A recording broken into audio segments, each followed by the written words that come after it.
Welcome to another segment of the Author's Corner. I am Melinda Reed Stevens, owner of Stevens Book Agency, LLC, and the president and founder of Grace Visionary Authors Guild. On Saturday, September 14th, the City of Lake Charles and the Southwest Literacy Council will be hosting the South Coast Book Festival. This is a wonderful opportunity for our citizens to come out and to meet local authors in our city and from around our state. Joining me today is author Tammy Rigmaiden LaSalle, who is a member of the Grace Visionary Authors Guild and will also be a featured author at the festival. Hello, Ms. Rigmaiden. Thank you for joining us today. I'm delighted to be here. Thank you so much, and welcome to the Author's Corner. Today we're going to dive into who you are and your book. So let's begin. Tell me a little bit about yourself. I'm a native of Lake Charles, Louisiana. I have a salon. I am a 30-plus year entrepreneur, and this is my first book. Very good, your first book. So tell us a little bit about your journey as a cosmetologist, where you located, because I'm sure a lot of our viewers will say, I recognize her, that's Miss Tammy. So yes, tell us a little bit about I've been that. in my salon at 2601 Hodges. I've been there for 35 years, and I love what I do. Very good. Well, we're just so glad to have you with us. Now let's ask you a few little questions about your book. When did you first realize that you wanted to become a writer? It was about 10 years ago. I was at a church service and a minister was preaching, and he made a profound statement that stuck with me after the service.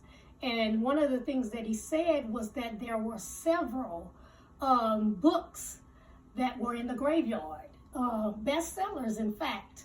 And he said several people he knew had a story to tell, and because of fear or other things, they did not tell it, and that those books went to the grave with them. And then after that, I had a conversation with one of my mentors, one of my good friends who's gone on to glory, and we were talking about how we have testimonies. And I made the statement that sometimes I felt that your testimony is between you and God. And then he made a statement that if that testimony can help someone, That's right, can help someone in their walk, he said, then you refusing to share would be, you're being selfish. Mm-hmm. That same forgiveness, that same redemption, that same love that you received from Christ, you should desire to share that with others. Mm-hmm. So at that point, I left that home, and that stuck with me too. And that's what gave me the vision to write Grace Poured Out. Very good. And you know, I can relate to that, because as a writer myself and a published author and the owner of Stevens Book Agency, I just believe in my heart that everybody has a story. You know, we all have something that we can share to encourage, to uplift, someone else. So everybody, I feel, has a story. Now, as you were writing your book, what has been the favorite part of being a writer? My favorite part would be a positive impact, where when someone would read Grace Poured Out, they would read knowing that they have received. They have truly received from reading the book. And also a legacy that I could leave behind, knowing that even after I'm gone, people can still read the book and can still receive the love of Christ that sometimes we take so for granted. What inspired you to write that book? That book was inspired in 2017. God gave me the word grace, and I just took off with it. And I remember I was sitting watching Pastor Prince, and he has a grace ministry, and he began talking about grace, God's grace, and how wonderful and amazing it is. And my whole perspective of grace changed after watching that. And then at that point, I knew that God was still pushing me to write the book. And that book is Grace Poured Out. Very good. Now I can feel the passion in your voice as you talk about your writing story here. What advice could you give to someone who's aspiring to become a writer? Yes, I recently had someone that had just read my book, and after reading the book, they said that they knew that the Lord had given them a story to tell. So they wanted some pointers on what they could do or who to go to or what have you. And my main thing was find someone that would keep you accountable. Accountable to not just start the book, but to finish it. Because even in my journey, I started and I stopped. I started and I stopped. And it happened that I met my publisher, and she was the one that put me through a boot camp, and she made me accountable on a daily basis to make sure that I finished that book. Interesting there. So did you encounter any challenges or setbacks in the writing process? Yes. One of the challenges that I encountered was my book is so transparent. I tell my deepest, darkest secret. And in that book, I was realizing as I was writing that everybody would know the real me. You know, people look at you and they think they know you. And it's just nothing but the grace of God. It is the grace of God that I am who I am. And so at that point, I thank God, because my publisher, her thing was pray, write, pray. She would tell me that every day, pray, write, and pray.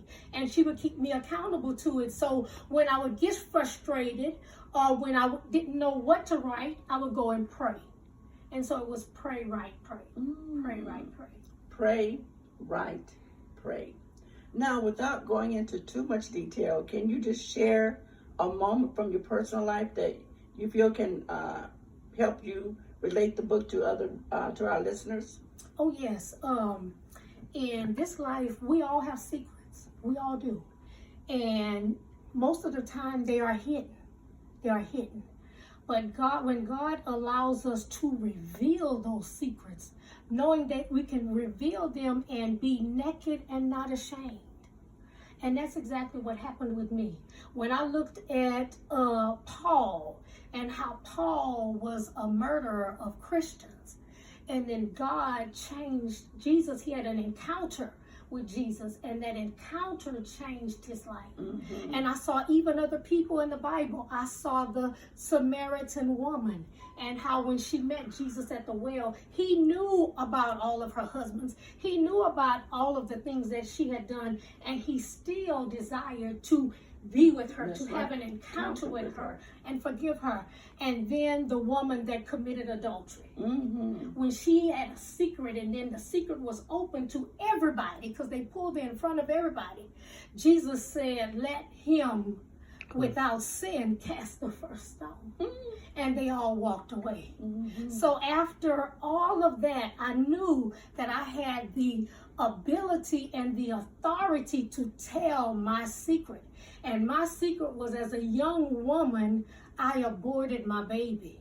And I held that secret for so long. And even though I was in ministry, even though I was a believer, I knew God had forgiven me, but I had not forgiven myself. But when I received redemption, true redemption, where I could forgive myself, that's when I had no problem releasing Grace Poured Out, because I knew that it was nothing but the amazing grace of God that allowed me to write this book. And in 2019, I remember I was writing my book and I had put it down.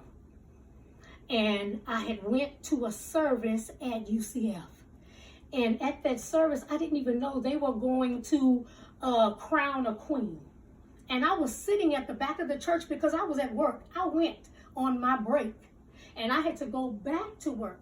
So I was sitting in the back of the church waiting for my girlfriend to come meet me. And the first lady, she made a statement. She said, we're going to announce the queen today. And then I saw her looking at me and she said, the Holy Spirit has just revealed who the queen is.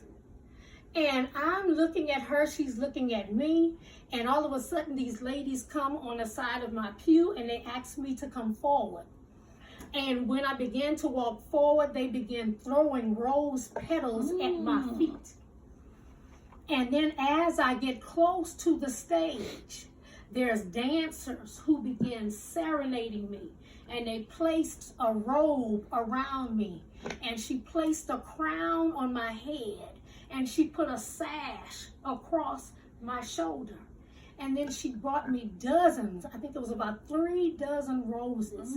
And they began to clap and to sing. And I just began to cry with such gratitude, because I knew that it was nothing but the Lord revealing to me that I was a queen. It didn't matter that the choices and the sins that I had done in my past, they had been forgiven. They had been truly forgiven, because when I went before him, I went before him asking for forgiveness. I asked for forgiveness over and over and over till I knew beyond a shadow of a doubt that the Lord had truly forgiven me. And then he gave me confirmation in that same meeting. After I was crowned queen, they set me at this pew. There was a pew just for me, and the pew was decorated. And when the speaker began to speak, she spoke on Esther the queen. And then she made a statement. She said, and I have a word for someone. She said, God said, pick that book back up. My. And at that point, I knew that the Lord was speaking directly to me. And then after that, the lady came to me and she said, we have a celebration for you at the Civic Center after the service. And I told her, I said, ma'am, I said, I'm not even supposed to be here. I said, I'm at work. I'm on my lunch. So she said, no, she said, we're going to present you with gifts. We have a whole banquet set up. So my girlfriend came and she said, what's going on? And I said, girl, they just crowned me queen. And so she began to call my clients and let them know that I was going to be late. So when I got to the Civic Center, they crowned me queen. They gave me gifts. And not just that, I was the reigning queen. I didn't even know what the queen did. So I asked, I said, well, what does the queen do? And she said, the queen comes and ministers to the ladies. You know, give them encouraging words or what have you. So then what happened was COVID hit. So then they called me and asked me if I would reign for another year. So I said yes. So in the midst of reigning for another year, their first lady had a reoccurrence of cancer. And she wound on going on to glory. And then her daughter made a statement to me. She said, you'll be our reigning queen. And I was just so grateful before the Lord. And I knew at that point that I had to complete That book. what I had started. That's right. So what a testimony, what a story. Grace poured out. Exactly. Grace poured out. Now tell us, do you have any other projects that you're working on? Yes, ma'am. I have a project that I'm working on now, and it is about a reawakening of grace. It's part 2 to this book. After grace is poured out, what happens then? And that's when the reawakening happens, and that's when you move from just being a Christian to a disciple. Wow, but we are looking forward to that. That's when you just decided at that point you're ready to give it all. Give it all for Christ. Whatever it takes. And I knew that my calling was to be a light in dark places. So I know that that awakening is going to take me not just in Lake Charles, the Lord had already placed it in my spirit, but to the nation. To the nation. Much, much needed to do. Well, how can we purchase Grace Poured Out? I have several copies at my salon, and my address is 2601 Hodges Tees Hair Extraordinaire. And also you can purchase it on Amazon. It's on Amazon. You can get it on Kindle, or you can get it in the hard copy or even the soft copy. Very good. Well, Ms. Rigmaiden, I'm sorry, Miss Tammy. I'm just going to call you Miss Tammy. Okay. We thank you for coming today and being a part of our Author's Corner. And for those of you who would like more information about the South Coast Book Festival, please visit the City of Lake Charles website. So again, Ms. LaSalle, thank you so very much for being a part of the Author's Corner. Thank you. Thank you. Bye-bye. God bless.